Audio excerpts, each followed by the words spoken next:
ನಮಸ್ಕಾರ. ಕರ್ತವ್ಯ ಆಪ್ಗೆ ಸ್ವಾಗತ. ಇದು ಕ್ಷಣ ಮಾತ್ರದಲ್ಲಿ ಗುರುತಿಸಬಹುದಾದ ಹಾಜರಾತಿ ಅಪ್ಲಿಕೇಶನ್. ಕರ್ತವ್ಯ ಆಪ್ ಅನ್ನು ಹೇಗೆ ಬಳಸಬೇಕು ಎಂಬುದನ್ನು ನೋಡೋಣ. ಗೂಗಲ್ ಪ್ಲೇಸ್ಟೋರ್ ಅಥವಾ ಆಪ್ ಸ್ಟೋರ್ನಿಂದ ಕರ್ತವ್ಯ ಅಪ್ಲಿಕೇಶನ್ ಅನ್ನು ಡೌನ್ಲೋಡ್ ಮಾಡಿಕೊಳ್ಳಿ. ಈಗ ಅಪ್ಲಿಕೇಶನ್ ಓಪನ್ ಮಾಡಿ ರಿಜಿಸ್ಟರ್ ಮೇಲೆ ಕ್ಲಿಕ್ ಮಾಡುವ ಮೂಲಕ ನಿಮ್ಮ ಮೊಬೈಲ್ ಸಂಖ್ಯೆಯನ್ನು ನಮೂದಿಸಿ. ನಂತರ ನಿಮ್ಮ ಮೊಬೈಲ್ಗೆ ಬಂದ ಒಟಿಪಿಯನ್ನು ದಾಖಲಿಸಿ. ಈಗ ನಿಮ್ಮ ಆಧಾರ್ ಸಂಖ್ಯೆಯನ್ನು ನಮೂದಿಸಿ. ಕನ್ಸೆಂಟ್ ಚೆಕ್ ಬಾಕ್ಸ್ ಮೇಲೆ ಕ್ಲಿಕ್ ಮಾಡುವ ಮೂಲಕ ನಿಮ್ಮ ಸಹಮತಿ ನೀಡಿ ಜನರೇಟ್ ಒಟಿಪಿ ಮೇಲೆ ಕ್ಲಿಕ್ ಮಾಡಿ. ನಿಮ್ಮ ಆಧಾರ್ಗೆ ಲಿಂಕ್ ಆಗಿರುವ ಮೊಬೈಲ್ ಸಂಖ್ಯೆಗೆ ಬಂದ ಒಟಿಪಿಯನ್ನು ನಮೂದಿಸಿ ಸಬ್ಮಿಟ್ ಮಾಡಿ.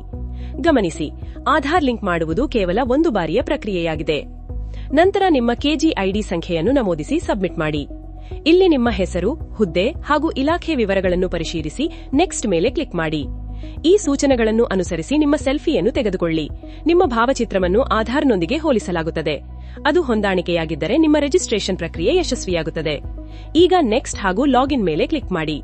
ನಿಮ್ಮ ಹಾಜರಾತಿಯನ್ನು ಗುರುತಿಸಲು ಚೆಕ್ ಇನ್ ಮೇಲೆ ಕ್ಲಿಕ್ ಮಾಡಿ. ಲೊಕೇಶನ್ ವ್ಯಾಲಿಡೇಟ್ ಆದ ನಂತರ ನಿಮ್ಮ ಸೆಲ್ಫಿಯನ್ನು ತೆಗೆದುಕೊಳ್ಳಲು ಕ್ಯಾಪ್ಚರ್ ಬಟನ್ ಮೇಲೆ ಕ್ಲಿಕ್ ಮಾಡಿ. ನಿಮ್ಮ ಭಾವಚಿತ್ರವನ್ನು ಹೋಲಿಸಲಾಗುತ್ತದೆ. ನಿಮ್ಮ ಭಾವಚಿತ್ರ ಹೊಂದಾಣಿಕೆಯಾಗಿದ್ದರೆ ಹಾಜರಾತಿ ದಾಖಲಾಗುತ್ತದೆ. ನಿಮ್ಮ ಚೆಕ್ ಇನ್ ಸಮಯವನ್ನು ಇಲ್ಲಿ ಕಾಣಬಹುದು. ಅದೇ ರೀತಿ ಚೆಕ್ಔಟ್ ಸಮಯದಲ್ಲಿ ಚೆಕ್ ಔಟ್ ಬಟನ್ ಮೇಲೆ ಕ್ಲಿಕ್ ಮಾಡಿ. ಲೊಕೇಶನ್ ವ್ಯಾಲಿಡೇಟ್ ಆದ ನಂತರ ನಿಮ್ಮ ಸೆಲ್ಫಿಯನ್ನು ತೆಗೆದುಕೊಳ್ಳಲು ಕ್ಯಾಪ್ಚರ್ ಬಟನ್ ಮೇಲೆ ಕ್ಲಿಕ್ ಮಾಡಿ. ನಿಮ್ಮ ಭಾವಚಿತ್ರವನ್ನು ಹೋಲಿಸಲಾಗುತ್ತದೆ. ನಿಮ್ಮ ಭಾವಚಿತ್ರ ಹೊಂದಾಣಿಕೆಯಾಗಿದ್ದರೆ ಹಾಜರಾತಿ ದಾಖಲಾಗುತ್ತದೆ. ನಿಮ್ಮ ಚೆಕ್ಔಟ್ ಸಮಯವನ್ನು ಇಲ್ಲಿ ಕಾಣಬಹುದು. ಇಲ್ಲಿಗೆ ನಿಮ್ಮ ಲಾಗಿನ್ ಪ್ರಕ್ರಿಯೆ ಮುಕ್ತಾಯಗೊಳ್ಳುತ್ತದೆ. ಕರ್ತವ್ಯ ಅಪ್ಲಿಕೇಶನ್ನಲ್ಲಿ ಒಒಡಿ ಹಾಕುವುದು ಹೇಗೆ?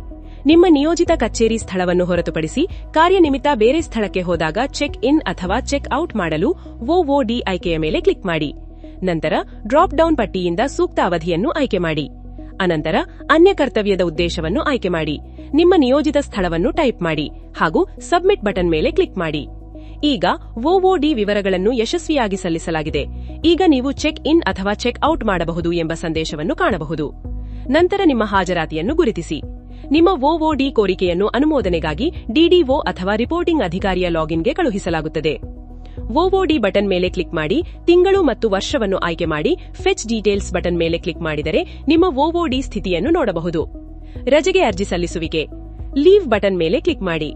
ನಂತರ ಅಪ್ಲೈ ಫಾರ್ ಲೀವ್ ಮೇಲೆ ಕ್ಲಿಕ್ ಮಾಡಿ. ರಜೆಯ ವಿಧವನ್ನು ಆಯ್ಕೆ ಮಾಡಬೇಕು. ನೀವು ರಜೆ ತೆಗೆದುಕೊಳ್ಳಲು ಬಯಸುವ ದಿನಾಂಕಗಳನ್ನು ನಮೂದಿಸಿ. ಇಲ್ಲಿ ರಜೆಗೆ ಕಾರಣವನ್ನು ಟೈಪ್ ಮಾಡಿ ಸಬ್ಮಿಟ್ ಮಾಡಿ. ನಿಮ್ಮ ರಜೆ ಕೋರಿಕೆಯನ್ನು ಅನುಮೋದನೆಗಾಗಿ ಡಿಡಿಒ ಅಥವಾ ರಿಪೋರ್ಟಿಂಗ್ ಅಧಿಕಾರಿಯ ಲಾಗಿನ್ಗೆ ಕಳುಹಿಸಲಾಗುತ್ತದೆ. ಇಲ್ಲಿ ತಿಂಗಳು ಮತ್ತು ವರ್ಷವನ್ನು ಆಯ್ಕೆ ಮಾಡಿ ನಿಮ್ಮ ರಜೆಗಳ ಕುರಿತ ವಿವರಗಳನ್ನು ಕಾಣಬಹುದು. ಮೂವ್ಮೆಂಟ್ ರಿಜಿಸ್ಟರ್ ಕಚೇರಿ ಸಮಯದಲ್ಲಿ ನೀವು ಕಾರ್ಯನಿಮಿತ್ತ ಎಲ್ಲಿಗಾದರೂ ಹೋಗಬೇಕಾದರೆ ಆ ವಿವರಗಳನ್ನು ಮೂವ್ಮೆಂಟ್ ರಿಜಿಸ್ಟರ್ನಲ್ಲಿ ದಾಖಲಿಸಬೇಕು. ಮೂವ್ಮೆಂಟ್ ರಿಜಿಸ್ಟರ್ ಮೇಲೆ ಕ್ಲಿಕ್ ಮಾಡಿ. ಉದ್ದೇಶವನ್ನು ಆಯ್ಕೆ ಮಾಡಿ. ನಂತರ ನಿಮ್ಮ ಕೆಲಸಕ್ಕೆ ಬೇಕಾಗುವ ಅವಧಿಯನ್ನು ಇಲ್ಲಿ ನಮೂದಿಸಿ. ಸ್ಥಳವನ್ನು ಟೈಪ್ ಮಾಡಿ ಸಬ್ಮಿಟ್ ಮಾಡಿ. ಪ್ರೊಫೈಲ್ ಅಪ್ಡೇಟ್ ಪ್ರೊಫೈಲ್ ಮೇಲೆ ಕ್ಲಿಕ್ ಮಾಡಿ. ನಂತರ ಅಪ್ಡೇಟ್ ಯುವರ್ ಪ್ರೊಫೈಲ್ ಇಮೇಜ್ ಮೇಲೆ ಕ್ಲಿಕ್ ಮಾಡಿ. ಇಲ್ಲಿ ನಿಮ್ಮ ಫೋಟೋವನ್ನು ಅಪ್ಡೇಟ್ ಮಾಡಬಹುದು.